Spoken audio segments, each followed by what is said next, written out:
ستستمع الجمعية.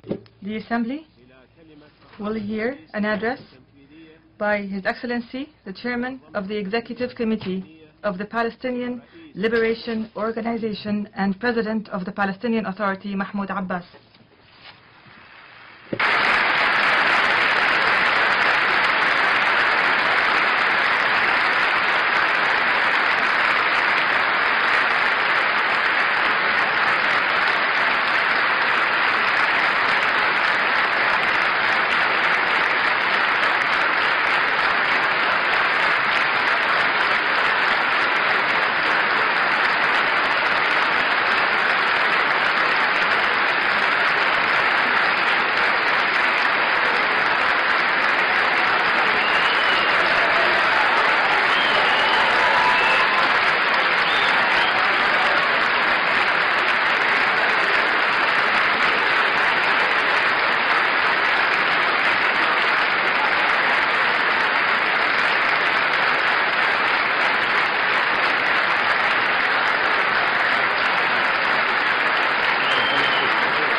باسم الجمعية العامة. On behalf of the General Assembly, I have the honor to welcome to the United Nations His Excellency, the Chairman of the Executive Committee of the Palestinian Liberation Organization and President of the Palestinian Authority, and I ask him to address the Assembly.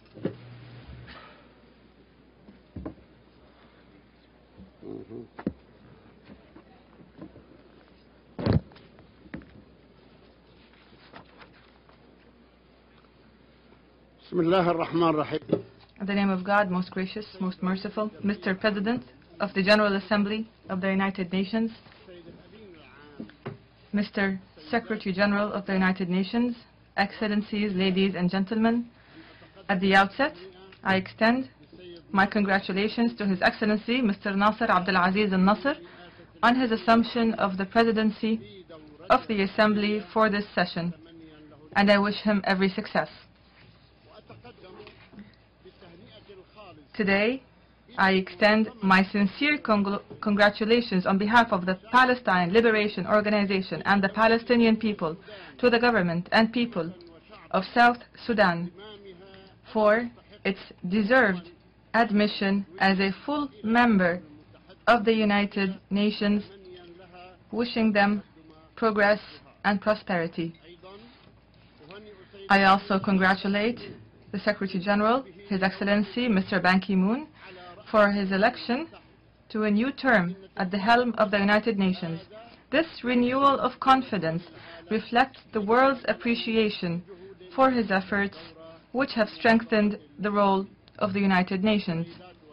Excellencies,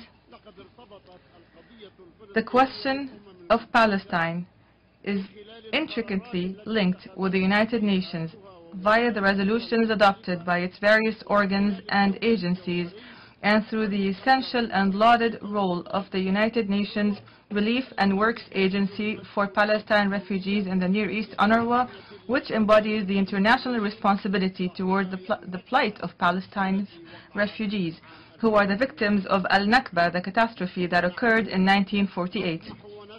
We aspire for and seek a greater and more effective role for the United Nations in working to achieve a just and comprehensive peace in our region that ensures the inalienable, legitimate national rights of the Palestinian people as defined by the resolutions of international legitimacy embodied by the United Nations.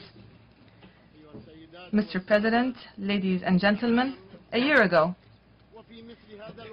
at the same time, and in this hall, distinguished leaders and heads of delegations addressed the stalled peace effort in our region. Everyone had high hopes for a new round of final status negotiations. which had begun in early September in Washington under the direct auspices of President Obama and with the participation of the International Quartet as well as Egypt and Jordan, to reach within 1 year a peace agreement.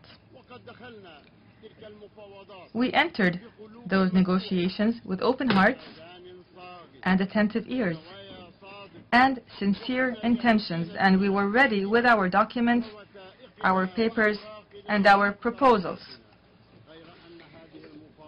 But these negotiations broke down just weeks after they were launched. After this, we did not give up and we did not cease our efforts for initiatives and contacts. Over the past year, we did not leave a door to be knocked, or channel to be pursued, or path to be taken, and we did not ignore any formal or informal party of influence and stature to be addressed. We positively considered the various ideas and proposals and initiatives presented from many countries and parties.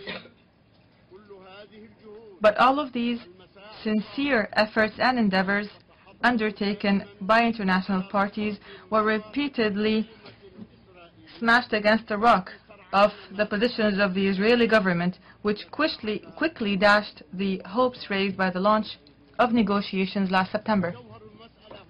The core issue here is that the Israeli government refuses to commit to terms of reference for the negotiations that are based on international law and UN resolutions. And it frantically continues to intensify building settlements on the territory of the future state of Palestine.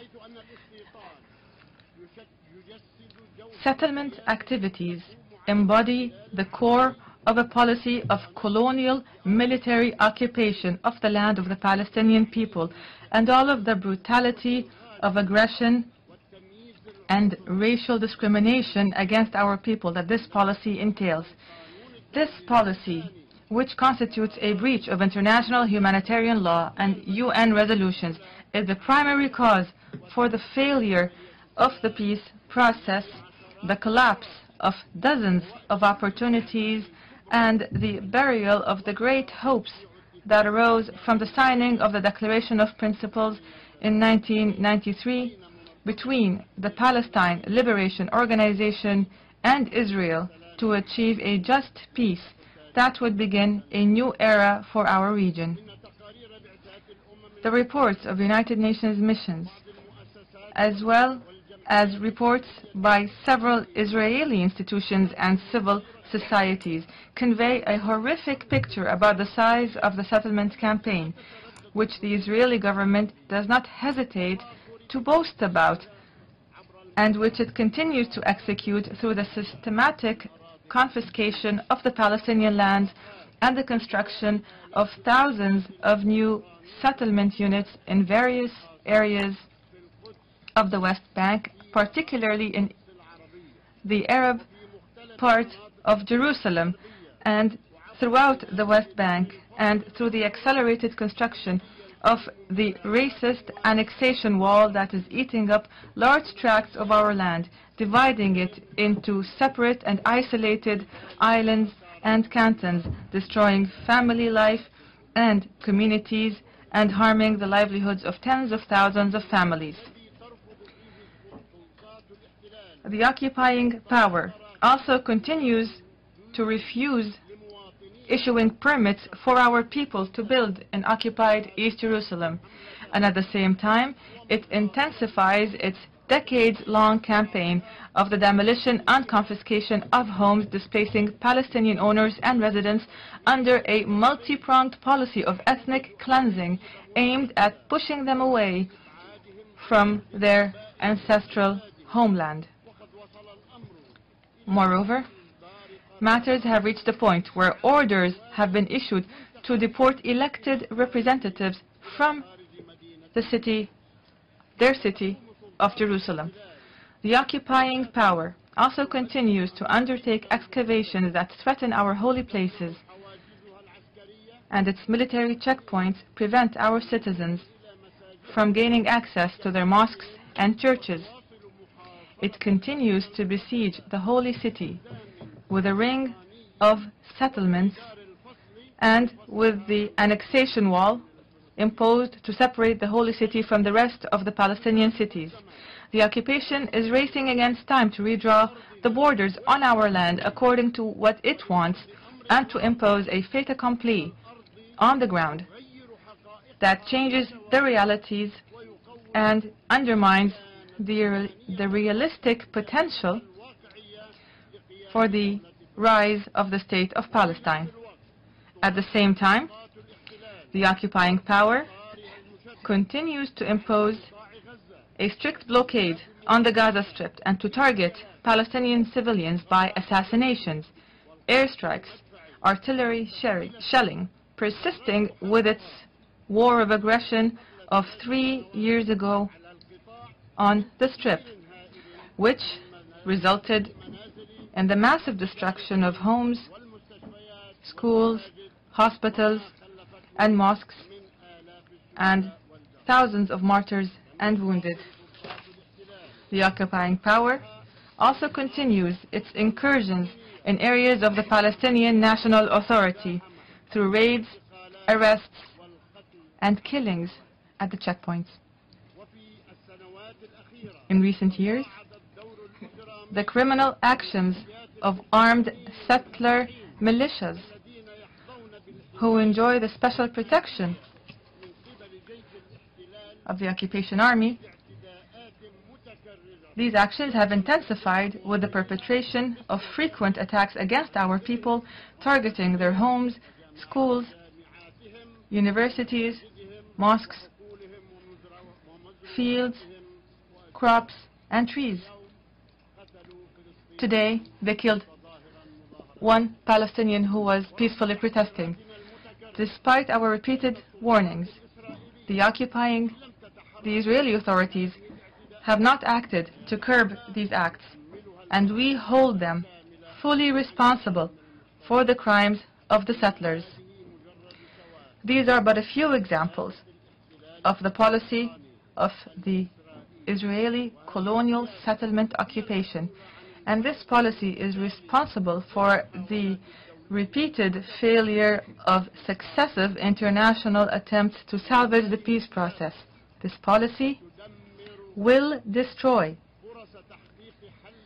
the chances of achieving a two-state solution upon which there is an international consensus. And here, I caution, and I caution aloud, this settlement policy threatens to also undermine the structure of the Palestinian National Authority and even end its existence. In addition, we now face the imposition of new conditions that have not previously been raised. Conditions that will transform the raging conflict in our inflamed region into a religious conflict and a threat to the future of 1.5 million Palestinians, citizens of Israel, a matter which we reject and which is impossible for us to accept being dragged to.